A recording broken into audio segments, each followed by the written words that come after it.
Okay, I think we're live.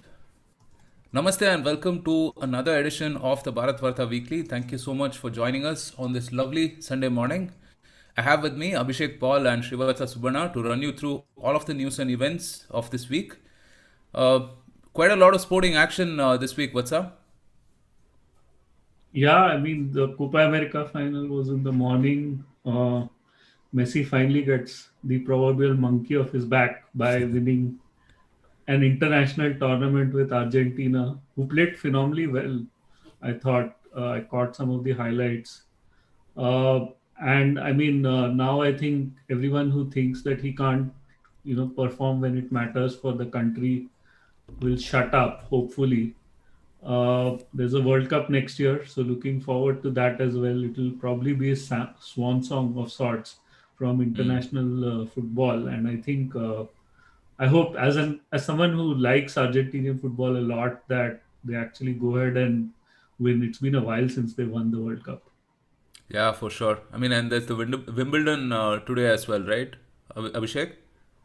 Yeah, so big sporting day today, right? So Copa finals in the morning, the Wimbledon in the evening, and the Euro finals at midnight. So yeah, I'm very happy for to see Messi win the tournament. I mean, the feeling that you got that I caught up the last few minutes was like how the Indian players really felt for Sachin in the 2011 World Yeah. Cup. It was a very similar feeling because you could see that it almost meant more to them that Messi won than they won themselves. So great stuff. Right, right.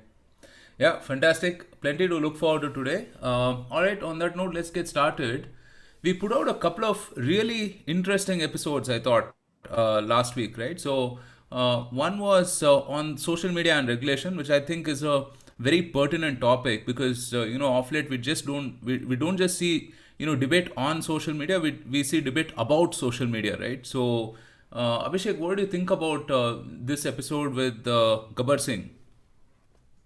Yeah, so Carrie, it was a pretty interesting episode, and I think both of you made really good points on all the various parameters of this debate, publisher, versus so those kind of issues that they are coming up with, and then also the question is in terms of till what extent regulation is right and how much will the government follow through in terms of the various points that they have been making. So yeah, good interesting stuff, but I guess the conclusion was that we don't really know. It's we have to wait and watch to see how the things evolve, right?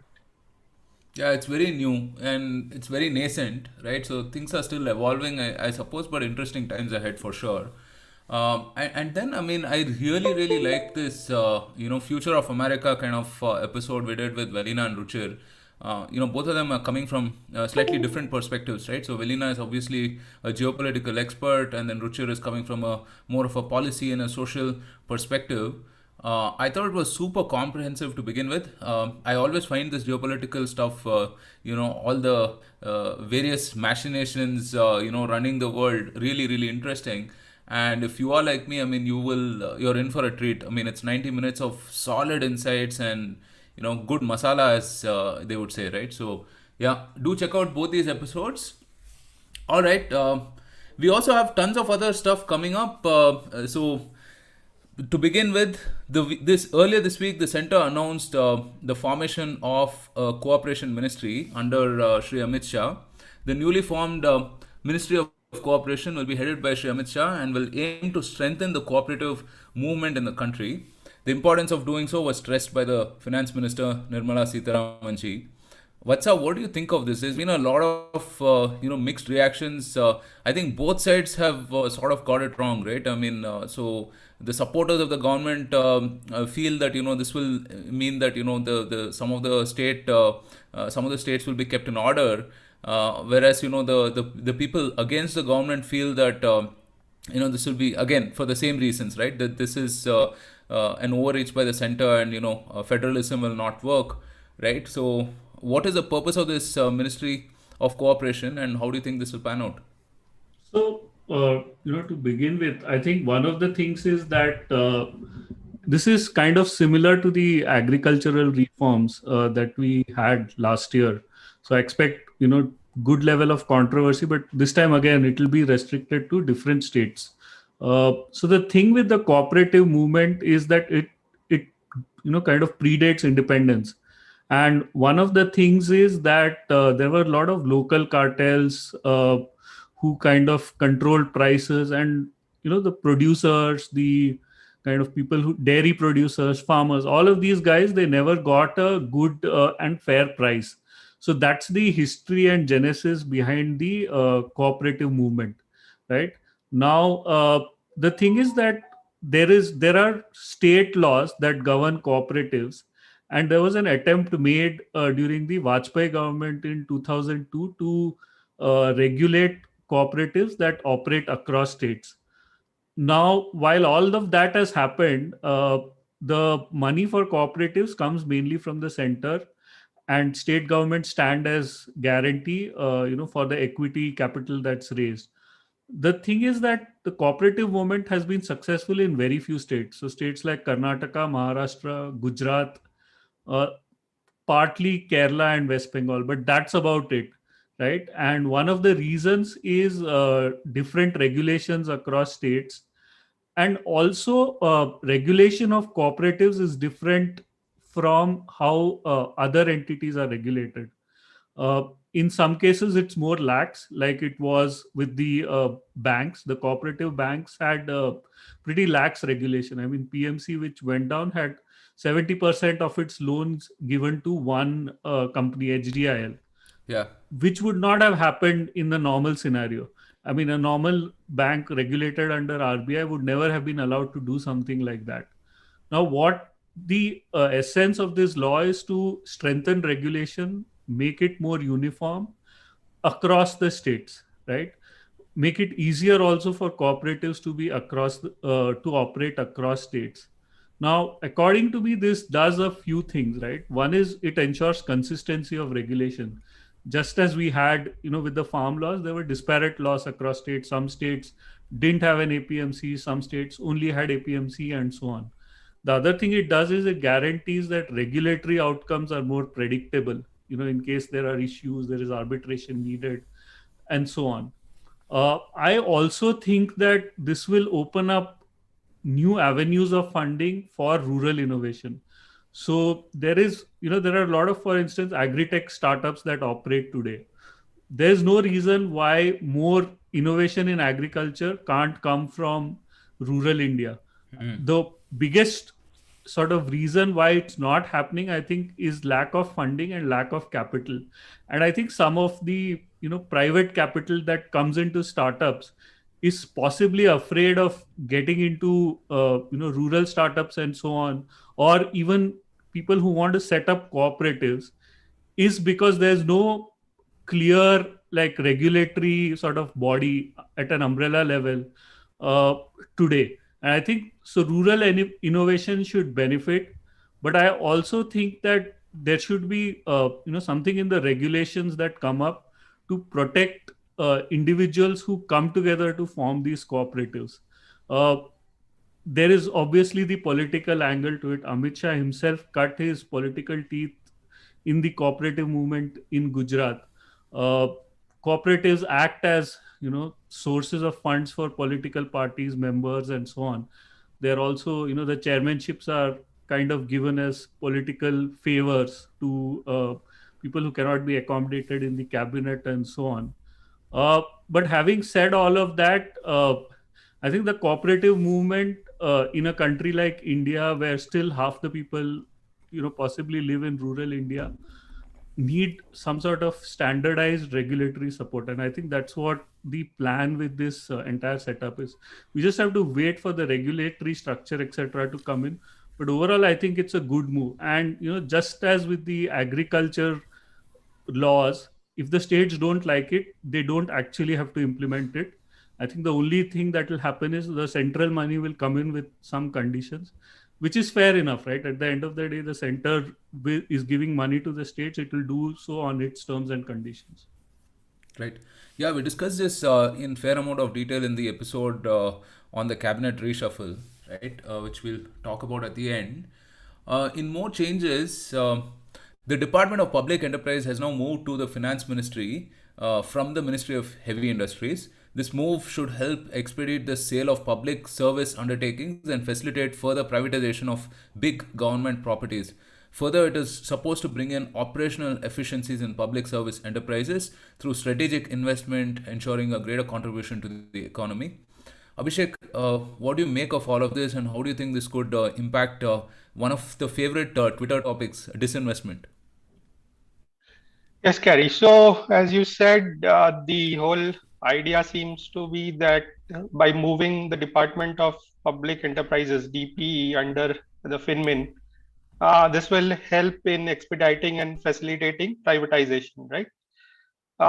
And so I think it's important to kind of step back and just look at the history of this particular department. So in the 1960s, a Bureau of Public Enterprises was set up under the Ministry of Finance, right? And it started as a bureau. Then in 1985, this bureau was moved over to the Ministry of Industry. Later, in around 1990, they upgraded the bureau to a full-fledged department. Now, the idea was that under moving it under the Ministry of Industry will help in making these PSUs as the engines of industrialization. Because at that time, still a state-led investment and state-led industries were supposed to be the driver for industrial growth in India. So that was the kind of socialist-led thinking that we had. And now we are moving it sort of full circle back to the Ministry of Finance. Now, what will happen is we also have the DPAM, right, which is the Department of Investment and Asset Management under the Ministry of Finance. And what will happen is both the departments can now work together on this disinvestment slash privatization roadmap. So we have number of companies that are being talked about, right? Including BPCL, you have Shipping Corporation, you have Air India.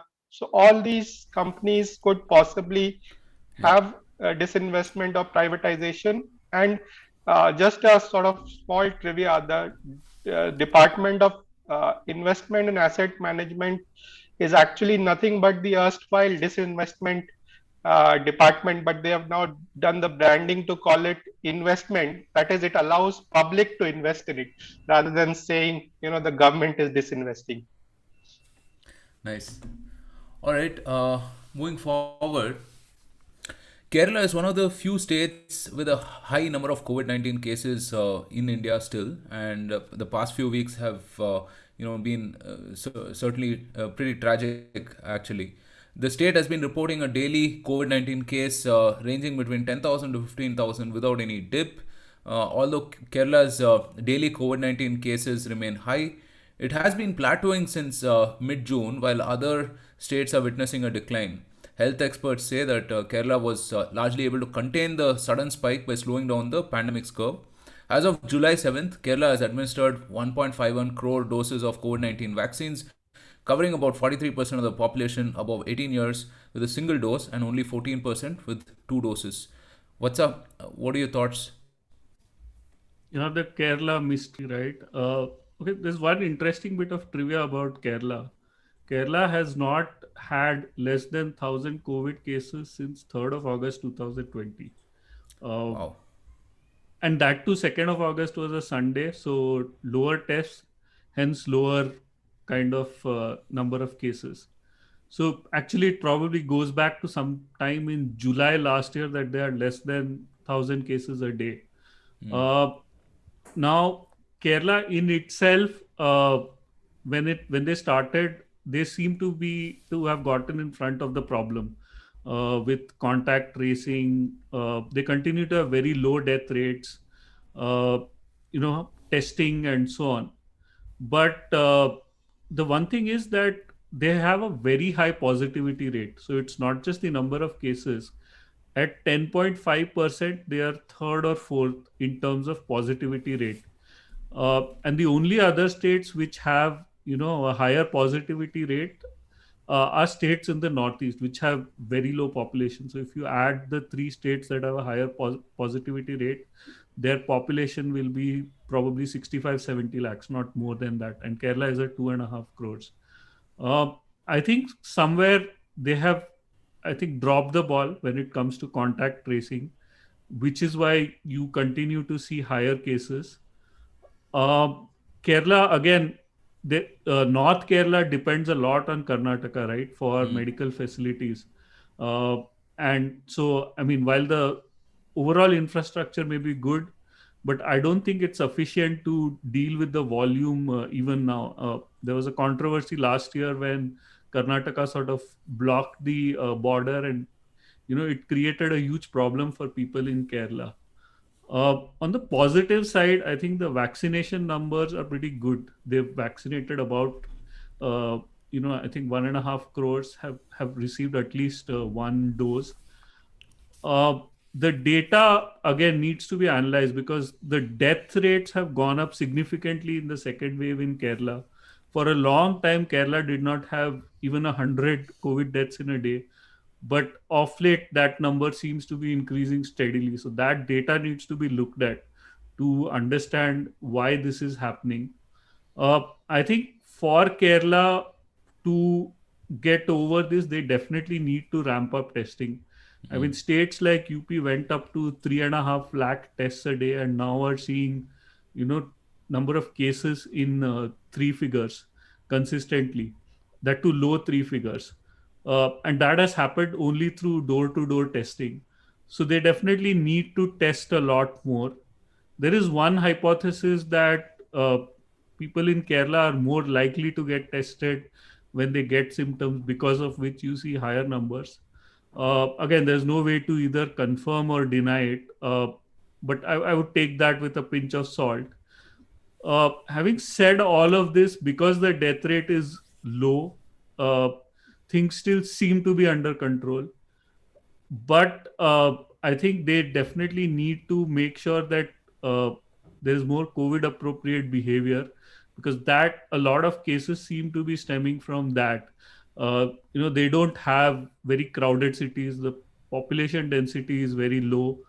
You don't have crowded suburban trains, say like in Mumbai, or buses, whereby people travel, because of which people are in close proximity and you might see cases.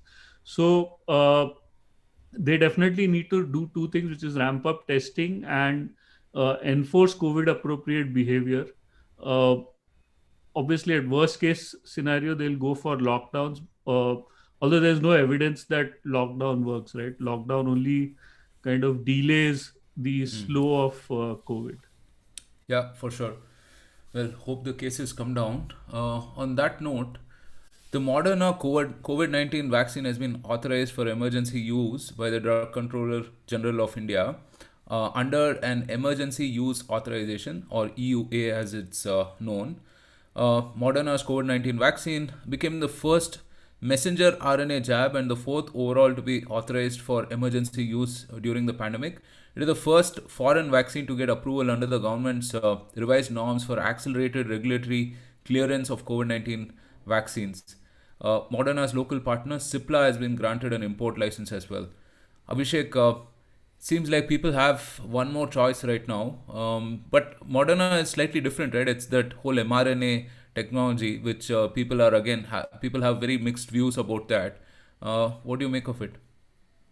Yeah, so I think if you go by social media, I think there's a section of population who has been asking for Pfizer and Moderna to come to India yesterday, right? So, I mean, there are a few things to look at. So, on the positive side, I think Pfizer and Moderna are two of the most effective vaccines based on all the trial data that is available, right? And a lot of countries, including the US, have done a great job in vaccinating their populations with these two vaccines. Now, the question of why it has not yet come to India has a few layers to it. One was that, of course, they were primarily manufacturing for their domestic order, right? Because the US had funded their research. Secondly, the temperature requirements for storage, etc., made it more difficult. But the main sticking point right now is the point of indemnity. So both Pfizer and Moderna have been asking the Indian government to give them indemnity from adverse effects, right, post-vaccine of patients. Now, what the Indian government has done is they have submitted a proposal to Moderna granting them legal indemnity, but with certain conditions. And right now, the Moderna management in Massachusetts is kind of going through that. And one, they have not yet taken a call on whether India's conditions are okay or not. So, as you said, where Moderna has gone ahead of Pfizer with respect to India is they have tied up with Cipla, a local partner, and the vaccines are supposed to come through two routes, right? So first is a commercial import via Cipla. About 7 million vaccines are supposed to come as part of that. And also India is supposed to receive 10 to 15 million doses through the global alliance of vaccines called COVAX, right? And Moderna and Pfizer are supposed to be part of that. So the thing to watch out for is whether the agreement does happen between India and Moderna, and if that goes through, then we can see this vaccine coming in. An interesting thing to note is that there is a lot of talks and also trials happening about vaccine mixing, right? So you take a first dose of vaccine A and second dose of vaccine B, and the trials so far seem to indicate that that's a good idea, right? So there is a trial done for AstraZeneca plus Pfizer, and that has seemed to give good results. So if that is also authorized by India, then a lot of folks who have taken the first shot of Covishield, for example, in India could possibly take Moderna or even Pfizer if it comes to India. Yeah. Uh, so this year, the southwest monsoon has missed its normal date for covering the entire country. A delay has been reported for the monsoon onset over Delhi, Punjab, Chandigarh, Haryana, and Western Rajasthan. Um, given how important the monsoon is for Indian economy as such, right? What do you think is the impact that we can expect from a delayed monsoon? Right. So the thing is, this is not the most delayed monsoon. We had delays earlier as well in 2019, 2014. Uh, the thing with the way the IMD announces the onset and withdrawal of monsoon, that itself has changed in the last 1 year. Uh, Now, that is, I think, the change in calculation. So, if you compare with the earlier years, it's not a like for like comparison. But having said that, the way you mentioned, monsoon is very significant when it comes to agriculture in India, right? Especially there are crops like paddy, which require a lot of water, and they depend on rain, you know, a lot as compared to irrigation. Now, there's another thing that's happening, which is kind of a double whammy for farmers, which is that diesel prices have also gone up quite a bit in the last few months. So on the one side, monsoon is delayed. On the other side, if they have to use pumps to kind of extract water from borewells or wherever, and then give water to the crops, there is an addition of cost even to that, right? So that's a double whammy for the farmers. And roughly half of India relies on agriculture, for their livelihood. So again, any delay in monsoon affects them as well. Plus there is the COVID impact, right? So COVID has definitely hit the last quarter, and people have kind of migrated back to rural and semi-urban kind of areas where some of farming occurs. Last year we had very good monsoon, because of which there were plenty of jobs available for people who returned to rural areas after COVID. This year, if the monsoon is delayed, this could affect them as well. So there is a potentially a big economic impact as well. uh, and most of the states where the monsoon has been delayed, it's states like Punjab, MP, Haryana. You mentioned Delhi. Almost all of these states rely significantly on agriculture, especially Punjab and Haryana, and they grow a lot of paddy too, which is, again, as I mentioned earlier, very Yeah, water intensive. water intensive. right? So if you put all of this together, it might look like a delay of a few days, but the potential impact is significant. So we just need to wait and watch and hope that the crops are not damaged, uh, because of this delay. And once the rain comes in, obviously it will help. Because once the crop goes bad, it doesn't really matter, right? Whether you have plentiful of rain.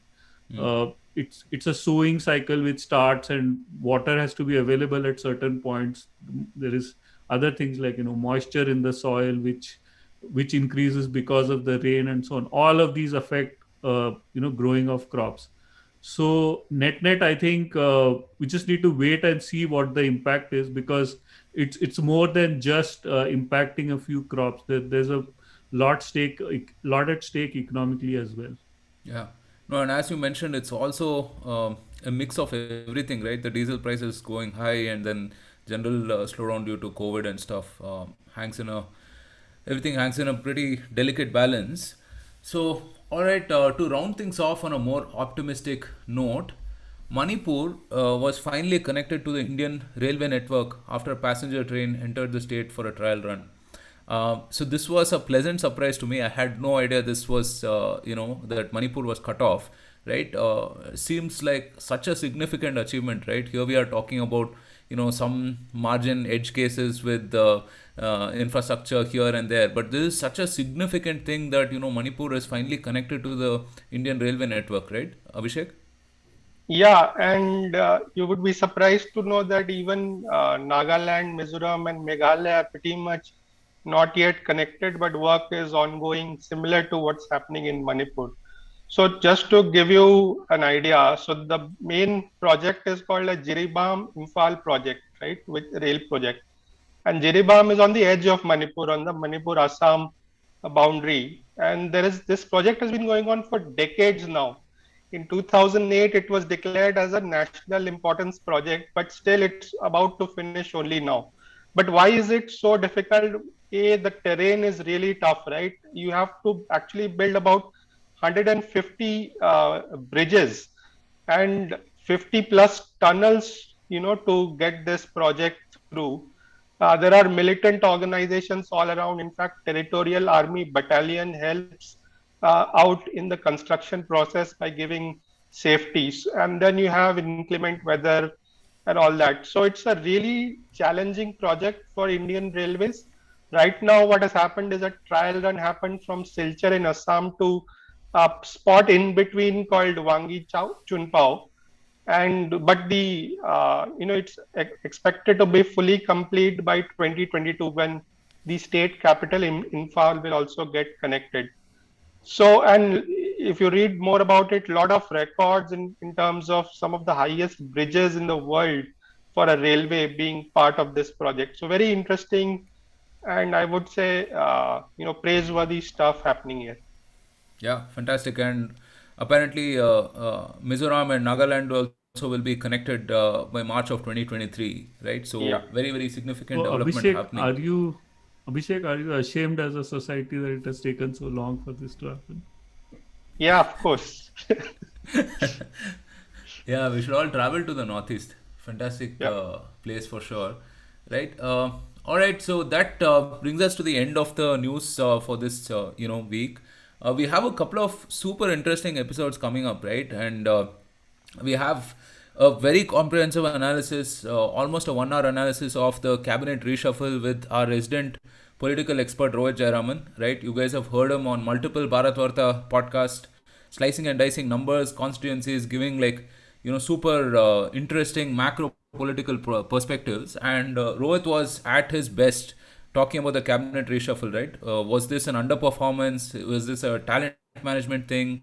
Why did certain people get the portfolios and what is expected of them, so on and so forth, right? So, very, very rich and insightful conversation. Definitely check it out. And then also, I mean, I should mention that the cabinet reshuffle episode is a premium only episode. So if you haven't joined us on YouTube or Patreon, please do support us. Right, so this will be accessible to premium only subscribers. And we also had a very interesting conversation with Shri N.K. Chaudhary, And Mr. Chaudhary is such an inspiration, right? He works with 40,000 artisans, and his products are sold in 40 different countries, and he's been in the business for about 4+ decades. And some of the concepts that he spoke about, whether it's decentralization, whether it's always learning, right? I mean, it's stuff that you hear young startup CEOs talk about, right? And Mr. Chaudhary has retained that spirit in him after all of these years. It was a fascinating conversation, really inspiring. So yeah, definitely do check it out. So couple of very interesting episodes coming up. Also, as I mentioned, we are now on Patreon. If you feel that you can support us, do check it out. And there are two, Plus and Prime. Basically, we're going to be merging this into one shortly, right? But do feel free to support us. It really helps us do the work that we do. And as I've mentioned for about the last 5 or 6 weeks, Bharatvaarta Weekly will soon be premium only, right? From the 51st episode onwards, we will be premium only. So that is in about 2 weeks. So this is the 49th one. I think the next weekly will be the last public weekly that we'll be doing. After that, it's going to be premium only. So do feel free to join our community, right? And yeah, that's about it. Thank you so much again for joining us. We're bringing fresh new content every week, and we're doing our best to keep you guys informed and entertained. Yeah, so I'll see you guys next week on a new episode of the Bharatvaarta Weekly. So from Abhishek, Vatsa, and myself, thank you so much for joining again, and take care. Stay safe. Take care. Jai Hind.